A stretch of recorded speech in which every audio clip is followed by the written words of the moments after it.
अगर आपको आज का एपिसोड पसंद आए तो द ब्लैंक पेज ऑफिशियल को सब्सक्राइब ज़रूर करिएगा और बेल आइकन को प्रेस करना मत भूलिएगा।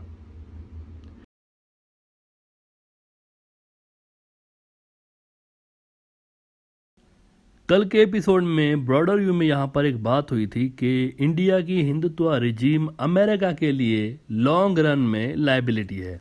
ये अमेरिकन खुद भी जानते हैं। अलबत्ता फौरी तौर पर अमेरिका के पास कोई और ऑप्शन है नहीं, क्योंकि साउथ एशिया में इतनी मजबूत ग्रिप है चाइना की कि उसको तोड़ना बहुत मुश्किल है। और ऐसे में सिर्फ एक ही इत्तेहादी है अमेरिका के पास, इंडिया, तो इसी से काम चला रहा है। लिहाजा फौरी तौर पर वो इंडिया को यूज़ करते रहेंगे अपने स्ट्रेटेजिक ऑब्जेक्टिव्स के लिए, और इंडिया यूज़ होता भी रहेगा। हिंदुत्व ब्रिगेड इंडिया के अंदर जो उनके अपने ऑब्जेक्टिव्स हैं, ख़ास तौर पर हिंदू राष्ट्र बनाने के उनके जो ऑब्जेक्टिव्स हैं, इनको हासिल करने के लिए इंडिया से बाहर अमेरिका के जो प्रेशर हैं और जो इनकी फरमाइशें हैं, इनकी हर मुमकिन मदद करेगा। इंटरनल गंदगी से आलमी प्रेशर को डाइवर्ट करने के लिए। ऐसा नहीं हो सकता कि वो अंदर भी इतना ज़्यादा गंद मचाए इंडिया के और बाहर भी इनसे पंगा लेता फिरे, चाइना से भी लेता फिरे अमेरिका। ऐसा नहीं हो सकता। लिहाजा वो कोशिश करेंगे कि अमेरिका की हर मुमकिन मदद करें, जैसा कि वो कर सकते हैं और आजकल हो भी रहा है वैसे इस तरह अगर आप देखें तो। ऐसे में यूएस इंडिया को बांग्लादेश के खिलाफ भी यूज़ कर सकता है, क्योंकि चाइना के साथ मजबूत स्ट्रेटजिक रिलेशंस की वजह से अमेरिका और बांग्लादेश के रिलेशंस कुछ डाउन नज़र आ रहे हैं। और ऐसे में इंडिया बीइंग यूएस अलाई और anti China country can be used against Bangladesh, क्योंकि इंडिया को बांग्लादेश के खिलाफ जियोग्राफिकल एडवांटेज हासिल है जो कि किसी और मुल्क को हासिल नहीं है। और अब एक अजब बात हुई है आज एक अजब बात हुई है। अब पता नहीं ये बात सुनकर जो भक्त हजरात हैं वो मुझे बांग्लादेश का एजेंट ना कहें, क्योंकि पहले वो मुझे आईएसआई का एजेंट कहते थे, फिर मुझे उन्होंने चाइना का एजेंट बना दिया। ये सारे मेडल मुझे मिल चुके हैं बीजेपी के जो भक्त हजरात हैं उनसे। अब ये बात जो मैं करने जा रहा हूँ उसको सुनकर आई डाउट कि they will call me Bangladeshi agent. कल मैंने एक बात की थी कि अमेरिका के बांग्लादेश से ख़राब रिलेशंस की वजह से इंडिया को अमेरिका बांग्लादेश के ख़िलाफ़ यूज़ कर सकता है। ये मेरा पर्सनल ओपिनियन है, बिकॉज ऑफ जियोग्राफिकल फैक्टर। कुछ ना भी करे, सिर्फ एक मिलिट्री बिल्टअप करेगा ना बॉर्डर पर, तब भी एक प्रेशर की बात तो है। अब आज जनाब शेख हसीना ने एक अजब बात की है। आज उन्होंने कहा है कि if we are attacked by a external enemy we have the capacity to protect our independence. अब ये दूसरे दिन, उस एपिसोड के दूसरे दिन ये बात हुई। Now I agree, she is right. Bangladesh जो दिखता है वैसा है नहीं, ये मैं पहले ही बात कह चुका हूँ। इसके अंदर 30-40 अरब डॉलर्स की चाइनीज़ इन्वेस्टमेंट, और फिर इसका जो साथ वाला मुल्क है म्यांमार, इसके अंदर भी अरबों डॉलर्स की चाइना की इन्वेस्टमेंट, बे ऑफ बंगाल के अंदर अलग इन्फ्लुएंस। ये सारे फैक्टर वो हैं, इनकी वजह से मुमकिन नहीं है कि इंडिया मुंह उठा के बांग्लादेश के अंदर घुस के आ जाए और चाइना और बीआरआई वाला जो ग्रुप है ये देखता रहे। It's not possible.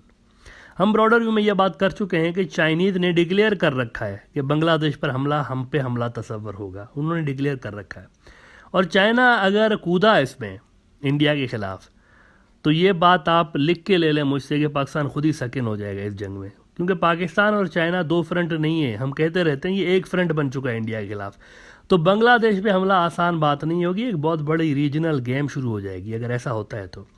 लेकिन सवाल ये है कि शेख हसीना कौन से एक्सटर्नल दुश्मन की बात कर रही हैं। उन्होंने आज ये बात क्यों की है कि एक्सटर्नल दुश्मन अगर हम पे हमला करेगा तो हम तैयार हैं। ये क्यों उन्होंने कहा है, किसकी तरफ इशारा कर रही हैं, और ऐसा इस वक्त में क्यों कह रही हैं वो?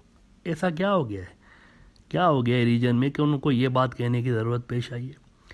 भाई इतनी अहम लीडर है, इतनी अहम रीजन की लीडर है, ऐसे ही तो बात नहीं करती ना कोई इन्फॉर्मेशन होती है। जब किसी साजिश की भनक होती है तभी ज़रूरत पेश आती है वार्निंग देने की या इस तरह की बात करने की। तो किसके लिए वो कह रही हैं? This is an important question. किसके लिए कह रही हैं? म्यांमार? नहीं, म्यांमार नहीं हो सकता, क्योंकि म्यांमार की खुद, अब ये आपको बात सुनकर शौक लगेगा, म्यांमार की खुद इंडिया के साथ प्रॉक्सी वॉर शुरू हो चुकी है। वो दोनों जंग के अंदर शामिल हो गए हैं, दोनों लड़ रहे हैं आपस में, प्रॉक्सी वॉर इनके अंदर। दोनों मुल्कों में प्रॉक्सी वॉर छिड़ गई है मित्रों। ये आप देखें एशिया टाइम्स क्या कह रहा है, कह रहे हैं कि Myanmar military joining hands with Indian रेबेल्स।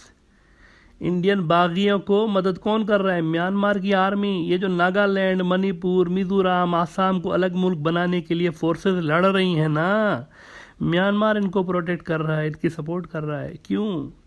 क्योंकि ये ग्रुप फिर इंडिया और CIA के बैक्ड जो एंटी मिलिट्री प्रोटेस्टर्स हैं वहाँ पर म्यांमार में, उनके खिलाफ म्यांमार का साथ दे रहे हैं। तुम हमारी हेल्प करो, हम तुम्हारी हेल्प करते हैं। नवंबर में मणिपुर में इंडियन ट्रूप्स पे हमला हुआ, बहुत सारे इंडियन फौजी मारे गए। इंडिया ने कहा हमलावर म्यांमार से आए थे। दिसंबर में जो कांड किया है इंडियन फोर्सेज ने, कोयले की कान के मजदूर मारे हैं 15-16, ये भी म्यांमार के बॉर्डर के साथ हुआ है। तो इंडिया और म्यांमार के बीच बहुत कुछ चल रहा है, मारकुटाई जारी है भरपूर, एक प्रॉक्सी वॉर इनके बीच जारी है। तो म्यांमार तो वहाँ इंगेज्ड है ऑलरेडी इंडिया के साथ, और मुल्क के अंदर भी CIA वाले इतने पैसे डालकर एक एंटी जो मिलिट्री मूवमेंट वहाँ पर शुरू हुई है, इसको सक्सेसफुल करने की अटेम्प्ट कर रहे हैं। म्यांमार की मिलिट्री वहाँ पर भी इंगेज्ड है। मिलिट्री जनता की हुकूमत को टॉपल करने के लिए CIA एक्टिव है, लेकिन दाल गल नहीं रही और वहाँ पर वो इंगेज्ड है। और दूसरा, म्यांमार की मिलिट्री, हमने आपको जैसे बताया कि पड़ोसी मुल्क के साथ, इंडिया के साथ प्रॉक्सी वॉर में, तो वो नहीं है, वो नहीं है। तो म्यांमार को इशारा नहीं, म्यांमार से कोई थ्रेट नहीं है। म्यांमार दूसरे फटों में बिजी है, इंडिया की तरफ इशारा है, इंडिया की तरफ। इंडिया बांग्लादेश के 3 तरफ से है जियोग्राफिकली, और इंडिया और बांग्लादेश के दरमियान स्ट्रेटेजिक रिफ्ट बड़ी गहरी हो चुकी है। और बांग्लादेश भी आ रहा है में चाइना की साइड पे।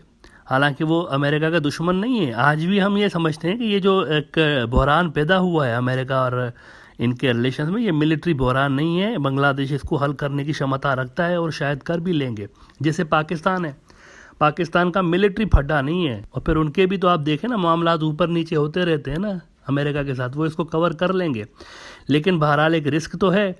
अमेरिका ने प्रेशर डालना है पाकिस्तान के ऊपर, फाइनेंशियल प्रेशर्स डल रहे हैं, FATF में डाला हुआ है, इनके ऊपर ज़रा ये प्रेशर भी डालेंगे, मिलिट्री प्रेशर इंडिया के जरिए। ये एक चीज़ है। तो वो BRI वाले ग्रुप में है बांग्लादेश वाले, और इंडिया है अमेरिकी ग्रुप में। और अमेरिका के फिर वार जारी है बांग्लादेश के ऊपर। पहले इनको नॉन डेमोक्रेटिक मुल्क डिक्लेयर करते हैं, फिर रब फोर्स पे सैंक्शंस लगाते हैं बांग्लादेश की, इनके अहम लोगों पर भी सैंक्शंस लगाते हैं बांग्लादेश के। ऐसे में अमेरिका इंडिया को ना यूज़ करे बांग्लादेश के खिलाफ, इस थ्रेट को सामने रख के, इसको नज़र में रख के शेख हसीना का ये बयान सामने आया है, which means using India against Bangladesh is not just a theory. इस पे हकीकतन काम हो भी रहा है कहीं ना कहीं पे। और इंडिया बांग्लादेश टेंशंस की भरपूर पॉसिबिलिटी मौजूद है, just like how India Myanmar tensions have started. देखते ही देखते कुछ अर्सा पहले तक भी इंडियन फोर्सेस के अहम लोग, आपको याद होगा, उनके सेनापति, उनके फॉरेन मिनिस्टर, ये सारे जा रहे थे म्यांमार, और सारा बड़ा गुडी गुडी सारे कुछ चल रहे थे। लेकिन अब देखें अब क्या हो रहा है, म्यांमार और इंडिया के बीच जो है वो एक प्रॉक्सी वॉर छिड़ गई है। म्यांमार इंडिया के इंसर्जेंट्स को सपोर्ट कर रहा है, और इंडिया जो है वो एंटी मिलिट्री ग्रुप्स को सपोर्ट कर रहा है वहाँ पर। देखें बदलता है रंग आसमां कैसे कैसे, एक मुहावरा है ना। कुछ अर्सा पहले तक भी बड़ा गुडी गुडी थे दोनों, म्यांमार और इंडिया। अब देखें क्या हो रहा है, बांग्लादेश और इंडिया के बीच भी आपको टेंशन यूं अचानक से नजर आएंगे देखते ही देखते। क्योंकि उधर वाशिंगटन वाला बाबा है न्यू दिल्ली के पीछे खड़ा हुआ, जो कि उसकी डोरें हिला रहा है सारी, और इधर चाइना के पैसे लगे हुए हैं बांग्लादेश के अंदर, उसकी इन्वेस्टमेंट लगी हुई है, जिसको बांग्लादेश खोना नहीं चाहता किसी भी कीमत पे। तो क्लैश तो होना है सूनर और लेटर। आग और पेट्रोल की दोस्ती नहीं होती। इंडिया और बांग्लादेश की मिसाल, आज के इंडिया और बांग्लादेश की मिसाल आग और पेट्रोल वाली है। This is not the India of Indira Gandhi, this is not the India of secular Gandhi's.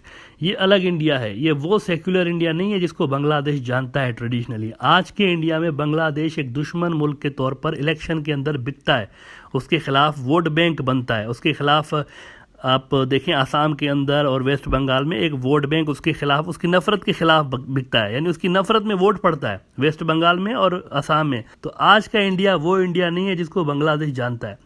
लिहाजा इनके बीच क्लैश होना एक फितरी बात है, आज नहीं तो कल होगा। और शेख हसीना की ये जो बात है कि बाहर की फोर्स के जो हमला होगा उसके खिलाफ हम तैयार हैं, ये बड़ा माना खेज़ है। उनको इस वक्त ये बात कहने की ज़रूरत क्यों पेश आई है जब उनके अमेरिका के ख़िलाफ़ ताल्लुकात जो हैं थोड़े से डाउन हुए। ऐसे में ये उनका जो बयान है ये बड़ा ही इंटरेस्टिंग है।